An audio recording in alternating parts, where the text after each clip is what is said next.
Bueno, buenas tardes a todos y todas.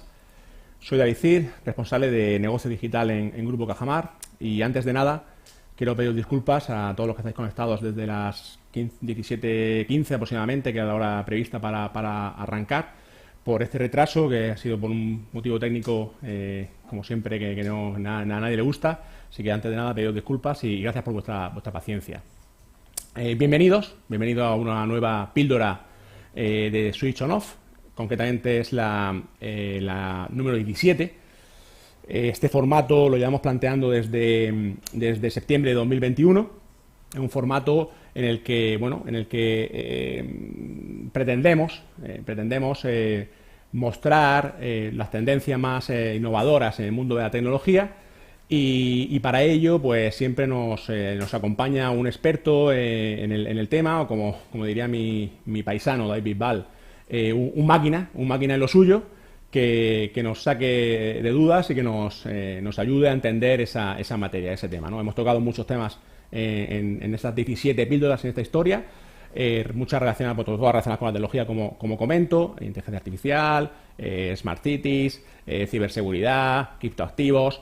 Y bueno, y para la de hoy, pues mi compañera, mi amiga María José, pues nos va a comentar quién es el ponente de hoy y cuál es el tema que vamos a ver. Gracias, David. Muchas gracias a todas las personas que nos estáis acompañando esta tarde. Mi nombre es María José Gutiérrez, soy la responsable de selección y desarrollo profesional del Grupo Cajamar, y estoy encantada de poder acompañaros en esta píldora. A continuación os quiero presentar al ponente de la píldora Tecnología, el nuevo medicamento. Él es Eduardo Jorgensen. Bienvenido, Eduardo. Bienvenido. Hola a todos. Bueno, Eduardo estudió medicina, con especial interés en la neurocirugía, hasta que vio cómo una niña con diabetes se negaba a seguir utilizando inyecciones de insulina por la pérdida de calidad de vida que le generaban. En aquel momento, Eduardo cambió la vía clínica por la innovación en salud, participando en más de 20 aceleradoras por todo el mundo, creando 3 productos para patologías crónicas y obteniendo reconocimientos como el de Innovador Español del Año por el MIT. Eduardo cuida de 2 tortugas sulcatas que vivirán 100 años, hace sus propios perfumes y un apasionado de los festivales de música. Como yo, Eduardo, coincidimos. Y bueno, antes de dar paso al ponente de esta tarde, quería recordaros que tenemos el chat abierto para que nos trasladéis todas las cuestiones que os surjan, que Eduardo, una vez que finalice su presentación, la irá resolviendo, ¿vale? Y ahora sí, Eduardo, cuando quieras, estamos deseando escucharte. Genial, muchas gracias, María José, por esa fantástica introducción. Yo, pues, como os han contado, me llamo Eduardo Jorgensen y vengo a hablaros de cómo la tecnología se está convirtiendo en el nuevo medicamento. Y creo que Cajamar me ha concedido el honor de tratar este tema tan importante porque soy médico. Y bueno, de hecho, esta es una foto mía haciendo una de las cosas que más he disfrutado en la vida, que es operar cerebros, poner electrodos de estimulación profunda. Pero no me dedico a la cirugía en este momento, porque además de médico también soy, o por lo menos me considero, un aventurero. Me gusta mucho descubrir, ver algo por primera vez, hacer las cosas a mi manera y también tratar de resolver problemas. Aspectos que en general se incluyen dentro de la innovación. Así que durante los últimos 10 años me he dedicado a desarrollar productos sanitarios capaces de resolver grandes retos terapéuticos. Por ejemplo, en mis últimos años de carrera hice prácticas en neuro y me enseñaron que una de las formas de diagnosticar la demencia era mirando los cambios en la forma de andar del paciente, y que para hacerlo los doctores tomaban las medidas con un cronómetro y mirándole caminar. Que si lo piensas es bastante rudimentario. Consume mucho tiempo y puede llevar a errores en algo que se podría hacer con algo tan sencillo como una suela de zapato inteligente. Así que unos años después pude juntar un equipo de 6 personas, desarrollar un prototipo de la suela y del algoritmo que predecía el riesgo de demencia y ganar $30.000 para hacer un prototipo avanzado. Todo eso en un fin de semana. Tuvimos muchos retos en la gestión del equipo y al final acabamos cediendo la tecnología a una empresa con más capacidades que nosotros y que acaban de conseguir financiación para desarrollar una suela que pueda predecir el riesgo de suicidio. Pero no es lo único que he hecho. Hace 2 años un amigo me contó que tras un cáncer de colon su padre tenía un dolor crónico que o bien se tomaba paracetamol y no le hacía nada, o bien ya se pasaba a opciones como los mórficos que le dejaban bastante groggy, pero que no había nada entre medias. Y entonces montamos un proyecto para hacer un analgésico para el dolor crónico que fuera un sustituto eficiente de los opiáceos. Y por el camino nos dimos cuenta de que la forma de hacer medicamentos hoy en día es en general bastante contaminante. De hecho, las emisiones de carbono asociadas al cuidado de la salud representan el 5% del total mundial. Si fuera un país, sería el quinto más contaminante. Así que nos inventamos un método de producción mucho más sostenible. Lo que hacemos es coger células madre de las plantas que producen los compuestos de los fármacos y las cultivamos en el laboratorio como se hace con las bacterias.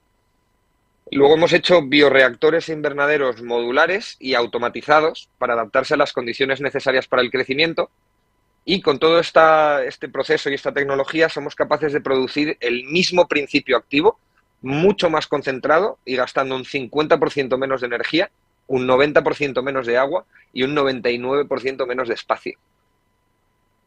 Y estos son proyectos a los que me he ido dedicando, pero en realidad en mi día a día yo me dedico a dirigir Medixen, una empresa en la que hemos creado una plataforma de administración de fármacos que utiliza ultrasonidos indoloros en lugar de agujas. Y lo hicimos porque nos dimos cuenta del impacto que tienen las enfermedades crónicas en el día a día del paciente, más aún cuando necesitan inyectarse 3 veces al día, que son más de 1000 inyecciones al año. Así que nos inventamos una pequeña pieza de tecnología que genera ondas de ultrasonidos que no son dañinas y que aumentan el tamaño de los poros naturales de la piel temporalmente, para empujar las grandes moléculas del fármaco a través de ellos. Y pusimos esa pieza en un cómodo parche que puede funcionar con muchos fármacos distintos. Es un parche en el que el usuario lo único que tiene que hacer es insertar un cartucho desechable cuando se ha gastado el anterior, que lleva el fármaco, ponérselo en el cuerpo y activarlo o bien con los botones o bien con la app para administrar la dosis requerida. El resultado es que los pacientes pueden administrarse fármacos sin agujas ni dolor.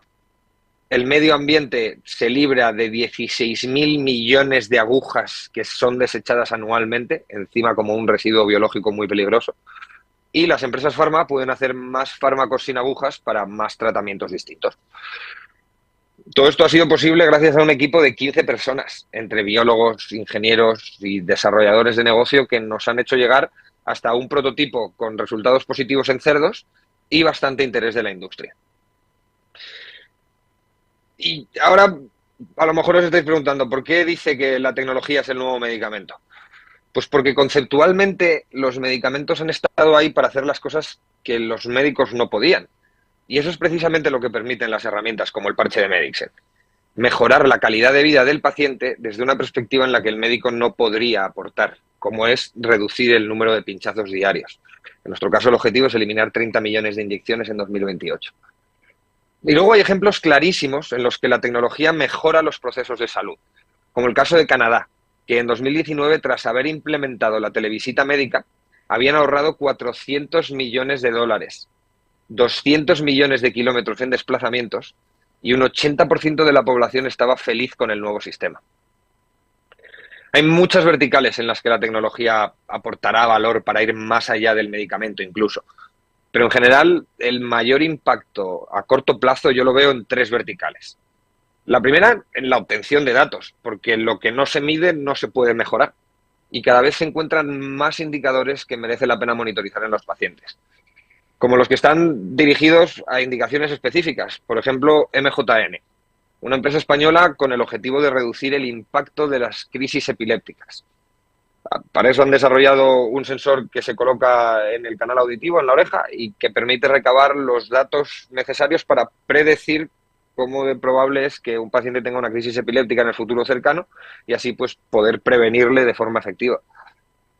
Hasta ahora lo más parecido que había era Empática, que es un dispositivo tipo reloj que es bastante grande y mide la presión arterial y el estrés para realizar distintos análisis fisiológicos, pero por un lado es muy muy caro y por otro aporta datos con menos valor que los del dispositivo anterior. O sea que siempre se está innovando en los terrenos en los que más necesidad hay, más pacientes hay, más prevalencia hay. Insulcloc es otra empresa española que desarrolla un sensor, esta vez como un capuchón, que se pone en la pluma de insulina en lugar de ponerlo en el paciente. La diabetes, de hecho, es un sector en el que hay muchísima innovación y en este caso lo que ayuda es a recordar la última dosis de insulina y lo almacena en el terminal móvil sin necesidad de que haya ninguna actuación por parte del usuario. Esto es, como decía, un ecosistema en el que hay mucho progreso porque además de los monitores continuos de glucemia que ya se están empezando a dar a conocer muchísimo entre la población general, pues también se está trabajando para añadir otros tipos de datos al análisis, ¿no? Como el caso de MyBiosense.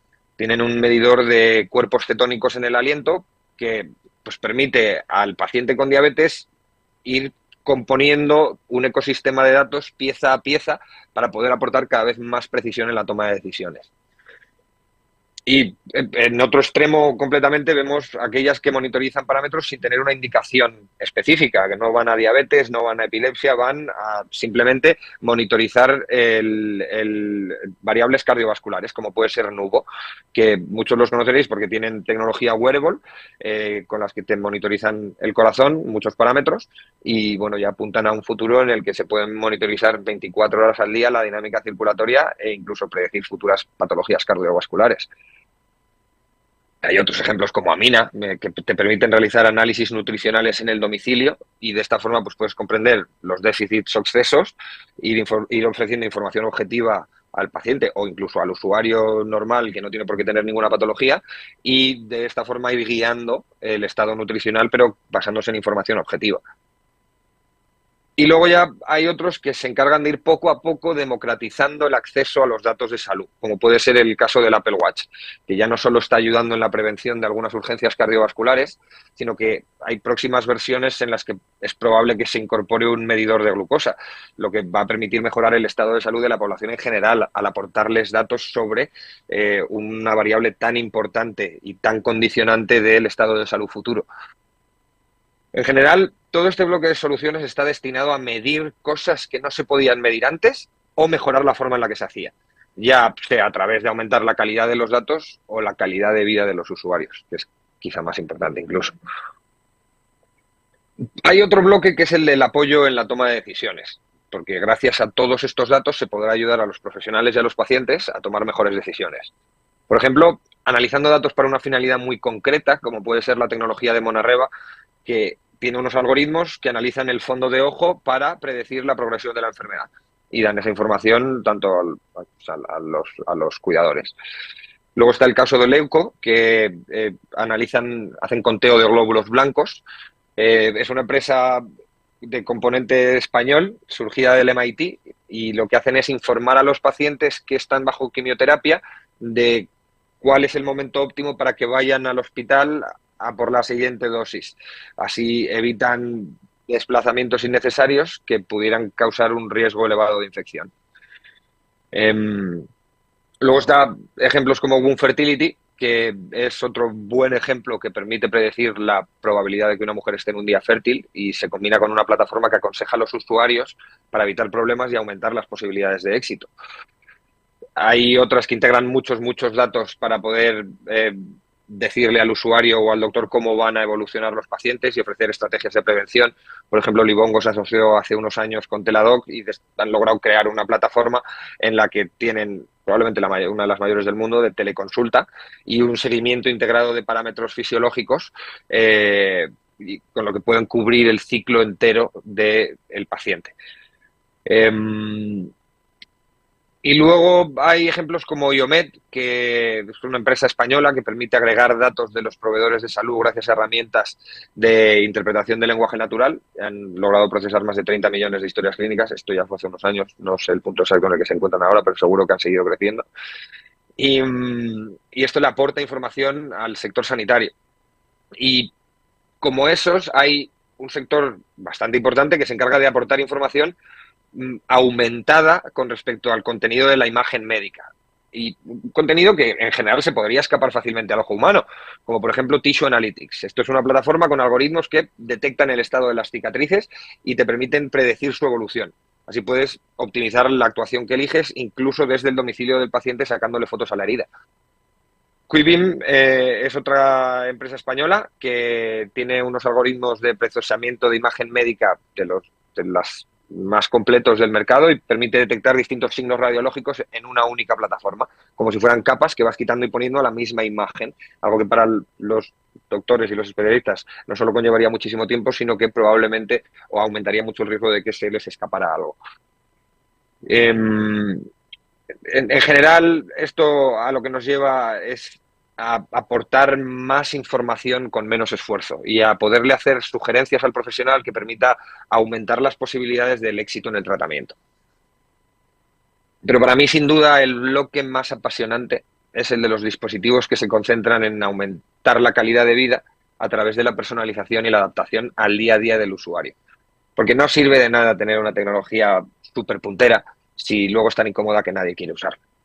En este caso, pues podemos empezar por un bloque muy marcado en torno a aquellos que aprovechan estructuras corporales como los elementos del canal auricular y la oreja, y aquí tenemos unos estimuladores del nervio vago, ¿no? Como los de Parasim. Antes teníamos medición de datos a través de la oreja y ahora tenemos estimulación del nervio vago para tratar distintos tipos de patologías. Pero estos dispositivos, como también decía antes, siempre son mejorables y hay mucha competencia en el mercado y hay otra empresa que se llama Walden Medical, que es también mitad española, mitad suiza, que ha conseguido desarrollar un dispositivo que evita los cables. Entonces, esto, sin ninguna duda, se adapta todavía más al día a día del usuario.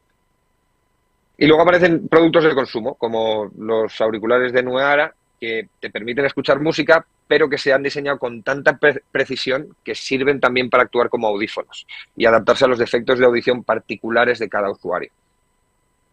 Hay otro bloque de dispositivos que permiten a los pacientes mantener su rutina y no alterarla por culpa de su tratamiento, como la máquina de diálisis domiciliaria de Quanta, que no solo libera de visitas hospitalarias, sino que además reduce los efectos adversos del tratamiento porque permite hacerlos de mayor duración a una menor velocidad, porque están en su domicilio tranquilamente y no estás incomodando al paciente. Neuroelectrics tiene un casco que puede parecer un poco aparatoso, pero permite modular la actividad cerebral como tratamiento de afectaciones neurológicas o psiquiátricas y desde luego podría ser incómodo, pero más incómodo es llevar uno de los estimuladores profundos de los que os hablaba al principio, que hay que ponerlos con un proceso quirúrgico. Y sobre todo, bueno, esto apunta a que es el primer paso para llegar a tecnología muchísimo más cómoda y efectiva. Hay otro tipo de dispositivos como Lynx, que ayuda a los rehabilitadores a ejercer su actividad de rehabilitación a distancia. Van midiendo los parámetros más relevantes en el ejercicio y van haciendo influencia sobre el usuario por un software que analiza datos y va mostrando progresión. Y por último están los dispositivos que permiten al paciente hacer cosas que no podría hacer sin ellos, recuperar funcionalidad. Desde el Calatrio, que reduce el temblor esencial, pasando por las férulas impresas en 3D y acabando con exoesqueletos o miembros artificiales para recuperar movilidad. A mí hay dos tipos de dispositivos más que me gustan muchísimo, que el primero de ellos es la bomba de infusión Omnipod, que hasta ese momento, hasta que salió al mercado, las bombas de infusión eran dispositivos enormes, con cables que tenías que llevar colgados al cinturón y enchufados los cables al abdomen. Pero ellos hicieron, si no la primera, una de las primeras bombas parche y la han hecho accesible a muchísimas personas porque está reembolsada en prácticamente toda Europa. Entonces, esto ya es un paso de cómo las grandes empresas se están orientando a pensar en qué es lo que necesitan los pacientes como pieza central del desarrollo. Y luego, por supuesto, Neuralink, donde están literalmente intentando crear una interfaz entre el cerebro y las máquinas para poder transmitir información entre las neuronas y los ordenadores. Esto suena a ciencia ficción, pero la semana pasada les han aprobado un estudio clínico y podemos pensar que va a tardar años y años en llegar, pero el que está detrás es el mismo tío que ha hecho Tesla y los cohetes que está usando la NASA ahora. Entonces, bueno, pues igual tarda más o menos, pero Elon Musk suele conseguir lo que se propone. Entonces, mi conclusión de todo esto es que en el corto plazo nos estamos moviendo hacia modelos de autogestión supervisada, con telemonitorización de los pacientes, intervención constante en el estilo de vida e interacción bajo demanda o en caso de alerta. Un sistema que va a ir engranado en torno a un paciente autónomo y con sensores para monitorizar los parámetros fisiológicos, disminuir su sensación de enfermedad gracias a sistemas digitales que pueden apoyar e ir encargándose de que el paciente se sienta seguro y de que la información le llegue al cuidador, y así se le va notificando al doctor o al cuidador las intervenciones necesarias o la supervisión que es necesaria por su parte en cada momento, en caso de que se detecte algún problema. Pero todos estos proyectos se encuentran con barreras muy similares. Mira, resulta muy complicado garantizar el acceso a esta tecnología para todos los colectivos que las necesitan, a la par que resulta difícil asegurar la accesibilidad y la capacidad de ser usadas, como por ejemplo las apps por parte de personas con visión reducida. Y no solo en las apps, en todos los casos de los que hemos estado hablando antes, resulta importantísimo tener en cuenta la experiencia de usuario. ¿Cómo va a usarse el producto? Hacer un buen análisis a ese nivel es una de las claves que diferencian los dispositivos exitosos de los que fracasan. A mí me encanta este ejemplo, el de Oura, con su anillo de detección de múltiples parámetros fisiológicos que se hizo con esa forma pensando en aumentar al máximo el tiempo de uso y la comodidad. Además, así todo el mundo lo ve y cada usuario actúa de promotor. En nuestro caso, Medicsen hemos tenido que invertir muchos recursos en entender cómo se iba a usar el dispositivo, haciendo entrevistas a usuarios, experimentos con los primeros prototipos y pilotos con aseguradoras y hospitales. Por otro lado, está la dificultad en la regulación, que genera un círculo vicioso en el que necesitas fondos para validar, pero también te piden validación para darte los fondos. ¿Es normal que el proceso sea tan detallado? Pues al final son productos destinados al tratamiento de humanos y hay que tener cuidado, como en este ejemplo de bombas de insulina hackeables que podrían llegar a producir la muerte de pacientes. Estas cosas hay que controlarlas, pero lo que más dificulta la llegada de estos dispositivos al mercado son cosas como que solo en aprobar un estudio en cerdos puedes estar 6 meses esperando. 6 meses que tienes que seguir pagando salarios mientras estás parado esperando a un OK para un estudio que necesitas antes de seguir desarrollando. Es necesario acelerar y facilitar el proceso regulatorio. Pero sin duda el reto más grande es promover la actitud adecuada entre los actores relevantes, desde los médicos a los reguladores, pasando por los pacientes y por los cuidadores. Por eso, si puedo dejaros con una única idea final, me gustaría que fuera con la voluntad de convertiros en probadores y promotores de aquellas soluciones que más resuenen con vosotros. Porque la única manera de que lleguen a todos los que las necesitan es que os convirtáis en campeones de la transformación del sector, cada uno a vuestra manera. Muchas gracias. Alejandro, impresionante, apabullante, bueno, toda la línea de trabajo tan innovadoras, tío, que tiene pinta eso, que nos van a cambiar, o están cambiando ya la vida a mucha gente, ¿no?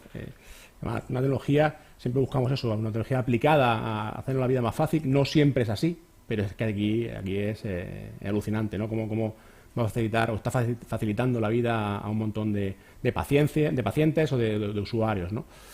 Yo con respecto a... Me surgen muchas dudas, ¿vale? Y creo que no tenemos mucho tiempo, además que después de ese retrasillo, pero me gustaría plantearte una duda. Yo tengo hijos pequeños y ahora empiezan a estudiar, bueno, ya son adolescentes, empiezan a estudiar, empiezan a plantearse qué van a hacer en un futuro. Y en línea con el último punto que has comentado, el tema de la actitud y cómo tenemos que involucrarnos. ¿Tú qué crees? ¿Qué tipo de formación, qué tipo de profesionales vamos a requerir en un medio plazo para poder desarrollar con garantías todas estas líneas de trabajo? Fíjate, yo creo que la respuesta más evidente es prácticamente cualquiera. Hay empresas que te explican cómo, bueno, hay ejemplos muy bonitos de estas situaciones, ¿no? Como incluso los que se encargan de ordenar el edificio cuando se van el resto de trabajadores son una pieza clave del funcionamiento de la empresa, ¿no? Entonces yo creo que a ese nivel, para que estas soluciones lleguen al mercado, va a hacer falta todo tipo de perfiles profesionales, porque hacen falta equipos multidisciplinares, como en Medicsen. Nosotros tenemos físicos, tenemos ingenieros de telecomunicaciones, tenemos biomédicos, tenemos gente que ha estudiado ingeniería de materiales, desarrolladores de negocio, economistas, médicos, biólogos sanitarios.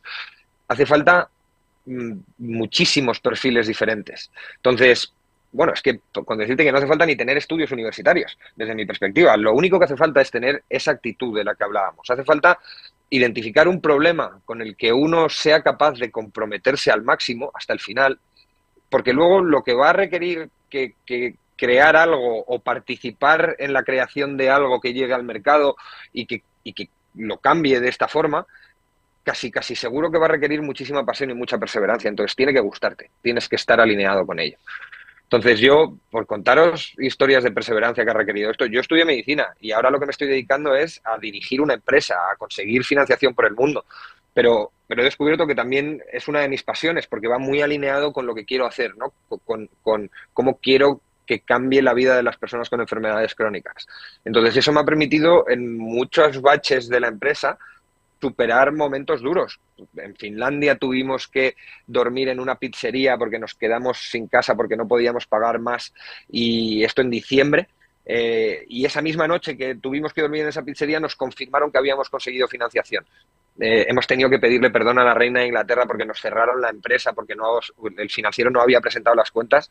Hemos tenido que hacer de todo tipo de cosas y superar muchos problemas. Entonces, para mí lo único recomendable es que dediques tu tiempo a cultivarte en un área de conocimiento con la que disfrutes mucho. Que sea aprender a vender, estudiar diseño de dispositivos si quieres estar cerca de la parte técnica, o cuidar pacientes, no importa, pero un área de conocimiento que disfrutes. Gracias, Eduardo, y qué interesante todo lo que nos cuentas y además con la pasión con la que lo cuentas, ¿no? Es un gusto escucharte. Continuamos con algunas cuestiones, ¿vale? ¿Qué papel juega la inteligencia artificial en todo esto? Hemos comentado bastante al respecto. Yo creo que va a jugar un papel clave en la transformación del sector de la salud que ya estamos viviendo, ¿no? Ya lo está jugando, de hecho. Pero para mí el resumen, hay mucha gente que dice, no, igual se sustituye al médico, ¿no? ¿Qué va a pasar? Para mí, al final, lo que va a permitir la inteligencia artificial es sacar conclusiones que se le escapan al ojo humano. Para tú procesar la cantidad de datos que puede procesar un algoritmo con tu cabeza o con el análisis de una tabla de Excel, es que hay cantidades de datos que es imposible procesar. No sé si eran, pues que no me acuerdo el número y no quiero dar una cifra incorrecta, pero creo que debe de andar en torno al billón de parámetros que analiza ChatGPT. Ya seguro lo comentasteis en alguna de las píldoras anteriores. Entonces eso es por definición inabarcable por un cerebro humano. Entonces, para mí es ese el punto de valor, precisamente. Sacar esas conclusiones que se le pueden escapar al proceso, al ojo humano, acelerar los procesos y, por último, apoyar en la toma de decisiones. Todo lo que vaya más allá, pues seguro que vemos aplicaciones mucho más concretas y mucho más disruptivas en los próximos años. Pero yo creo que en lo que nos importa, o lo que le importa al público general en el corto plazo, ahí es donde más va a impactar.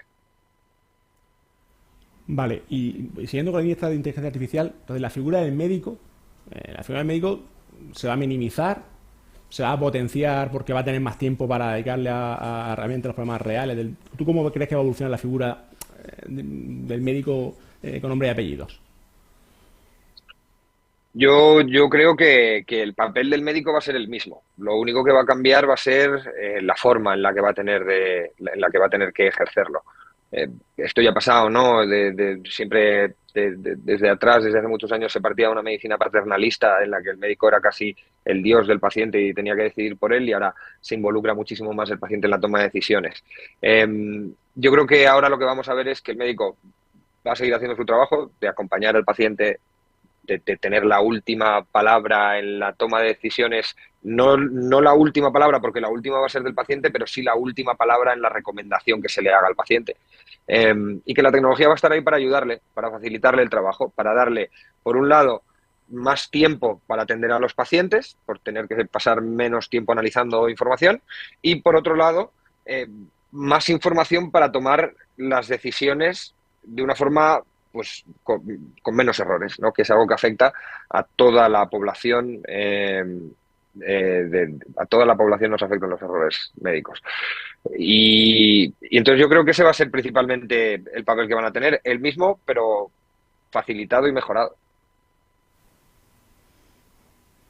¿Y qué pasa con la seguridad del paciente? Que seguro que las personas que nos están escuchando, pues bueno, pues pueden tener estas dudas.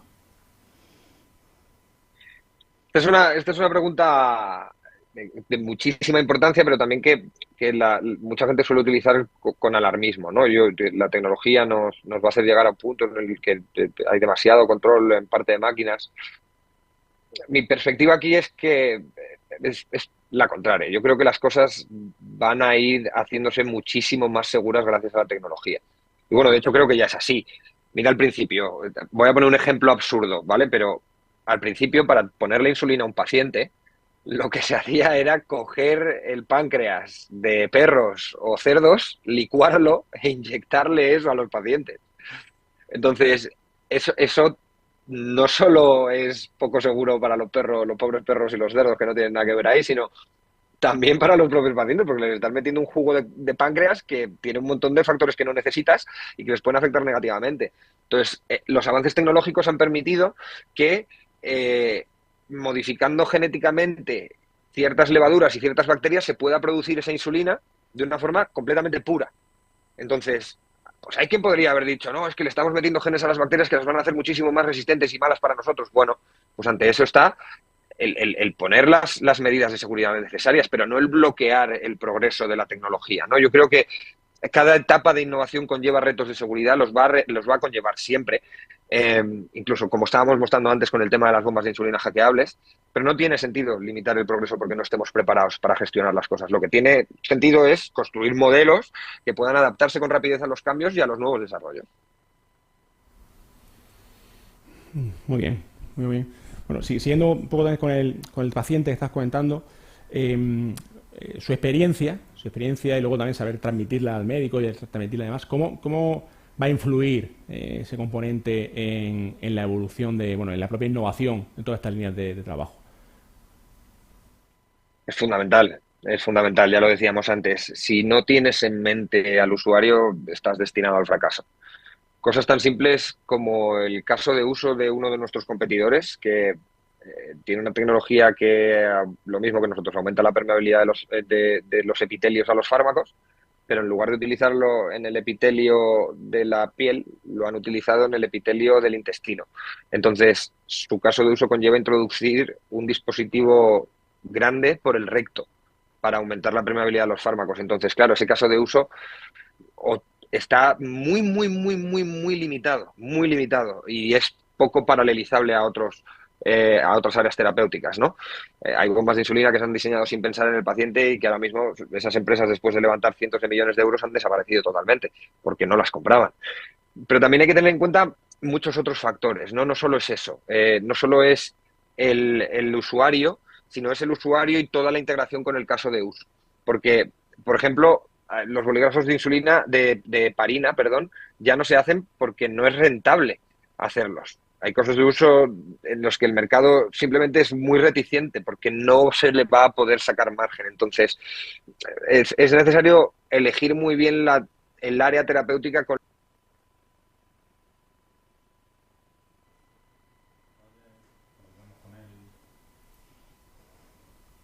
Alejandro. Seguimos con las cuestiones. ¿Cuál será el rol de la sanidad pública y privada en toda esta cuestión? Pues en este tema depende mucho del país en el que te encuentres, porque en Estados Unidos, por ejemplo, las aseguradoras privadas sí que son grandes promotores de la tecnología para el paciente, pero en España, por otro lado, promueven más las que pueden usar internamente ellas. Creo que depende mucho del área en el que te encuentres, pero también hay retos a ese nivel. Por ejemplo, la protección de datos. Esto impide en muchísimas ocasiones establecer políticas personalizadas en las que se beneficie a los pacientes en el fondo es lo que quieres cuidar, ¿no? Ha habido alguna aseguradora que ha intentado hacer modelos de gestión en los que en función de si cumplías ciertos objetivos te rebajaban los costes, pero al final no han conseguido convertirse en la norma en el mercado, ¿no? Entonces, también tenemos que ir acercándonos hacia todo ese tipo de complementos del modelo de autogestión supervisada para que le merezca la pena al paciente y le merezca la pena a la administración también. La administración es al final quien se encarga de costear la mayoría de estos sensores de glucosa y de bombas de insulina, porque si no, hay muchos pacientes que simplemente no podrían costeárselos. Y para que la administración pública cubra esos costes, es necesario realizar unos estudios farmacoeconómicos en los que tú demuestres que, bueno, el coste-beneficio de tu solución es favorable. y entonces la administración dice, vale, pues voy a cubrir este gasto. Entonces yo creo que ahí quizá esos modelos van a tener también necesariamente que evolucionar no solo hacia el coste en términos médicos de resultados puros y duros, sino también en cuanto al coste de calidad de vida, en cuanto al coste de sostenibilidad medioambiental, en cuanto al coste de todo ese tipo de variables que de alguna manera también afectan a la calidad que tengan estos dispositivos y al potencial impacto que generen. Entonces, bueno, creo que ambos sectores, tanto la sanidad pública como privada, juegan su papel importante en esto y deberían seguir reforzándolo. Muy bien, Eduardo, gracias, tío. Creo que el chat está... Bueno, hay bastantes preguntillas, está inquieto. Yo tengo dudas, yo tengo dudas, pero si te parece también por aligerar un poco, te traslado algunas preguntas del chat, ¿vale? Te vamos trasladando. Están comentando sobre la elección de las patologías que se han abordado, ¿vale? Que habéis abordado, o que otras empresas están abordando, como diabetes y epilepsia, que has comentado. ¿Responde a un criterio concreto el investigar este tipo de enfermedades masivas, o es que en concreto estas dos enfermedades eran más tecnologiables? Me imagino que lo que querrán referirse es que eso, que la tecnología fácilmente puede ayudarles. Es más por ese... Entiendo que sí, ¿no? Irá en esa línea. Sí, sí, yo creo que ambos aspectos juegan un papel muy importante.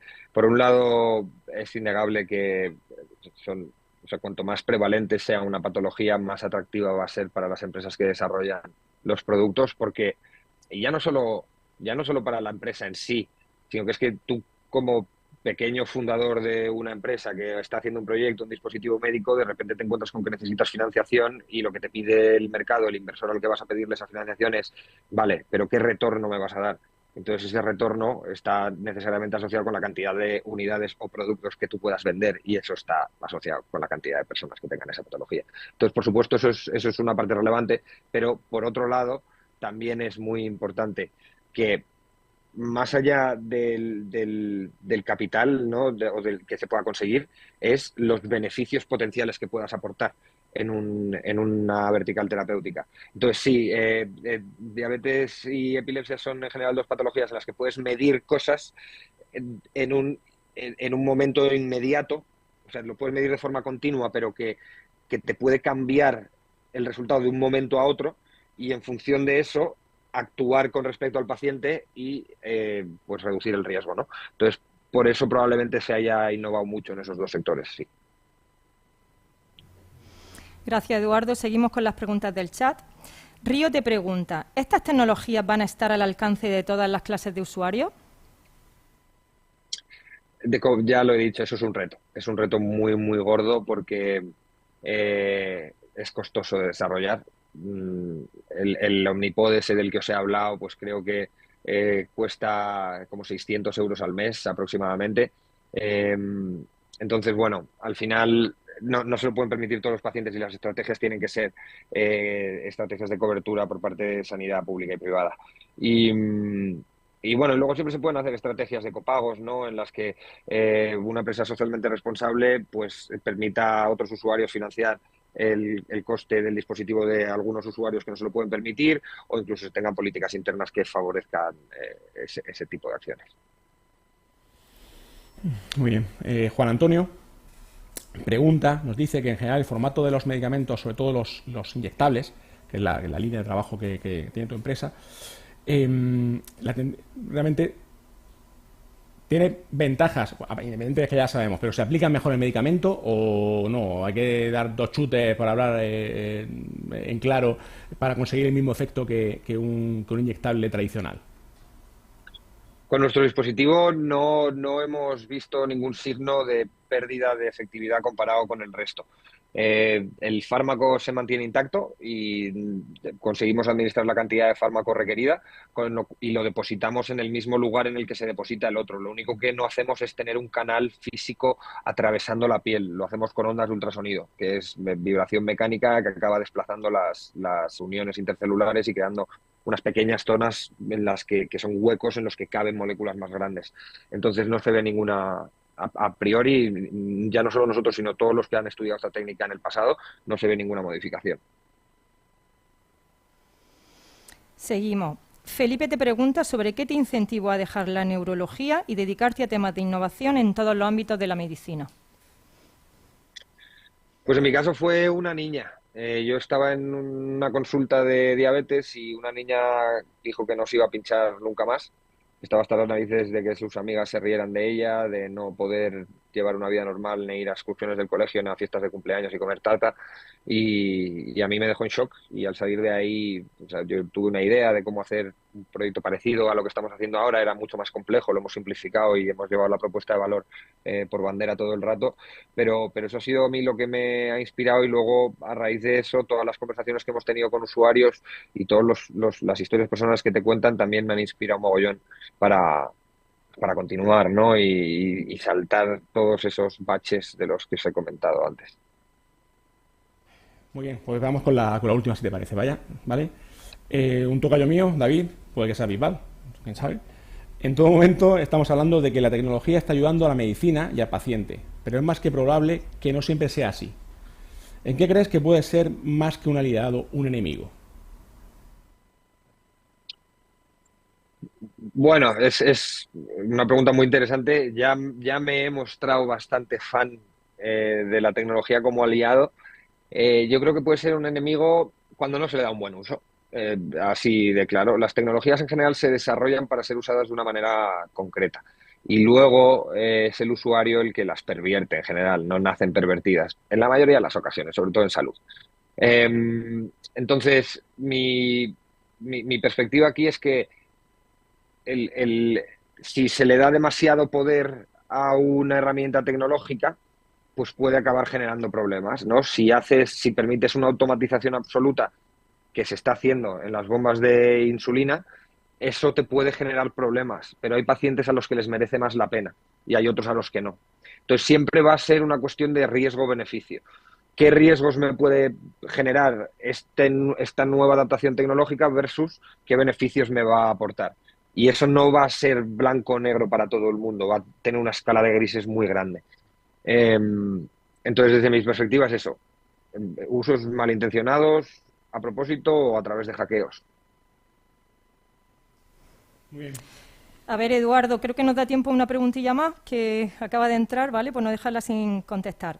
Recientemente hemos oído una noticia sobre la ayuda de la inteligencia artificial a la hora de encontrar un antibiótico que puede matar a una especie de superbacteria. Imaginamos que la inteligencia artificial está ayudando a la lucha contra el cáncer. ¿Podrías comentarnos cómo se aplica este tipo de tecnología? ¿Crees que lo que ha logrado el hombre lo que no ha logrado el hombre lo puede lograr la inteligencia artificial? En este caso, quizá más que en ningún otro. Este es un ejemplo perfecto. A ver, no soy un experto, ¿vale?, en este tipo de tecnología, pero hasta donde yo tengo entendido, cómo funcionan es que tú, para descubrir un fármaco, es un proceso de prueba y error muy incómodo, porque primero tienes que decir, vale, quiero hacer un fármaco que haga disminuir la proliferación de este tipo de célula cancerosa. Vale. Entonces ahí te tienes que poner a estudiar la célula, sus genes, las potenciales dianas terapéuticas que tienen esos genes. Que dices, vale, puedo inhibir este gen, o puedo estimular más este gen, y cualquiera de las dos cosas te puede llevar a la muerte de la célula, pero a ver cuál funciona y cuál no. Y una vez tienes eso, tienes que ponerte a seleccionar qué moléculas químicas son conocidas que podrían llegar a activar esas rutas metabólicas. Y cuando las tienes, ponerte a probarlas. Y cuando has probado 50 y 40 no han funcionado, las 10 que tienes, volver a probarlas. Entonces, en todo ese proceso que lleva años que acabo de describir, tú metes una inteligencia artificial que entiende esas potenciales dianas terapéuticas, esos genes que activar o desactivar, o esas proteínas que romper dentro de la célula cancerosa, por poner el ejemplo, y entiende cómo son las moléculas químicas que han funcionado ahí. Y en función de eso, predice probabilidades de que otras parecidas funcionen. Y entonces te ayuda a priorizar cuáles probar antes que otras. Esa es una de las maneras en las que funcionan estas tecnologías, ¿no? Entonces te ahorra muchísimo tiempo, bueno, es que a lo mejor te pones a probar y no llegas nunca, se te acaba el dinero antes de llegar a probar la molécula número 1000. Entonces este tipo de soluciones te ahorran todo eso. Interesante. Bueno, al final se va a quedar alguna pregunta sin contestar, pero bueno, el tiempo es lo que tiene. Ha pasado volando escuchándote. La verdad que ha sido súper interesante, Eduardo, todo lo que nos has contado. Yo me quedo con lo motivante que es el ver que las nuevas generaciones os esforzáis tanto por hacernos la vida más fácil gracias a la innovación y la tecnología. Que muchísimas gracias, que ha sido un placer escucharte. Muchísimas gracias a vosotros por invitarme, ha sido todo un placer. Gracias, Eduardo, tío. Ha sido impresionante. Aprovecho también para agradecer al equipo audiovisual que nos ha echado una mano con este evento. También, por supuesto, a todos los que estáis que vais a ver o que estáis viendo este rato que nos ha brindado Eduardo y los que nos vais a ver en un futuro. Os invito a que os suscribáis a nuestro canal de YouTube y que os apuntáis a la próxima píldora que tendremos en el mes que viene, en finales de junio, relacionado con la inteligencia artificial. Ahora parece que va a haber alguna sorpresilla y y a ver si se comenta algún tema, sacaremos algún tema de los que no ha comentado Eduardo, porque la última pregunta me ha dejado totalmente alucinado, ¿no? Eso es, si te puede acabar una vida, si te puede acabar el dinero, la financiación y demás, lógicamente, pero con inteligencia artificial es verdad que agilizará exponencialmente toda esa línea de investigación. Magnífico, tío. Gracias a todos.